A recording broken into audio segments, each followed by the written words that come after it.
Hi అండి, hello. నేను మీ Mounika. Welcome to my channel Sushri kitchen. ఈరోజు మనం ఈవినింగ్ స్నాక్స్ సింపుల్గా చిట్ చాట్ పండుగ తినే మిర్చి బజ్జీ అండ్ ఎగ్ బజ్జీ ఎలా చేసుకోవాలో ఏంటో ప్రాసెస్ చెప్పేస్తున్నాను, ఒకసారి చూసేయండి.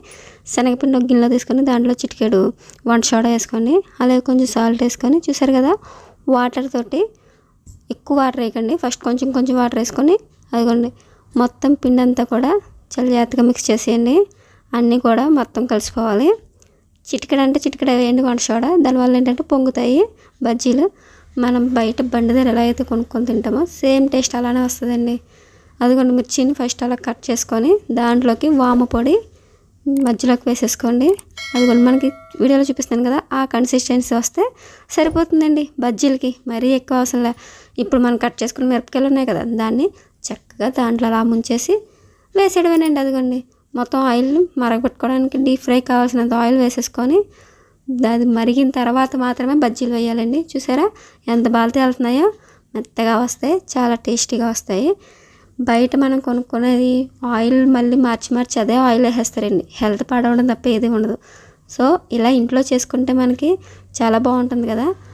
అది కానీ చాలా సింపుల్గా చేసేసుకోవచ్చు ఇది. చూసారా ఎంత బాగా వేగిపోతున్నాయో. దీన్ని మధ్య మధ్యలో టర్న్ అప్ చేసుకోండి, తిప్పితే బజ్జీలు వేగిపోతాయండి.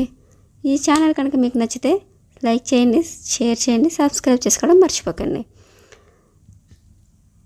అదిగోండి మొత్తం వేగిపోయాయి, చూసారు కదా. అది కట్ తిప్పేసుకొని మనం అటు ఇటు ఒకసారి మొత్తం పక్కన ఉన్న దాంట్లోకి తీసేసుకుంటే అయిపోయిందండి మిరపకాయ బజ్జీ.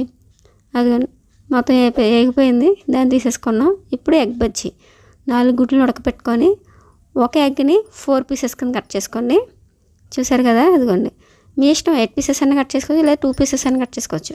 నేనైతే 4 పీసెస్ కింద కట్ చేశాను, ఒకసారి చూడండి. అదిగోండి పిండిలో ముంచేసి మనం బూరెలు వేస్తాం కదండి, గోదావరిలో పూర్ణం ముంచేసి బూరెలు టింగమని వేస్తాం కదా, అలానే సేమ్ శనగపిండిలో ముంచేసి వేసేయడమేనండి. చూసారా అవి కూడా లైక్ బూరెలాగే ఉన్నాయి, కానీ ఎగ్ బజ్జీ అండి. సేమ్ ఎగ్ బజ్జీని కూడా సేమ్ ఇలానే చేసుకోండి, చాలా అంటే చాలా టేస్ట్ బాగుంటుందండి. మిరపకాయ బజ్జీ, ఎగ్ బజ్జీ మనం బయట కొనుక్కొని తినే కంటే ఇంట్లోనే హెల్తీగా జనాలు అందరూ ఉన్నప్పుడు హ్యాపీగా చేసి పెట్టేస్తే ఎంతో టైం కూడా పట్టదండి. కరెక్ట్గా ఒక 15 మినిట్స్లో మొత్తం స్నాక్స్ అయిపోద్ది. చక్కగా హాయిగా చిట్ చాట్ మాట్లాడుకుంటూ తినొచ్చు.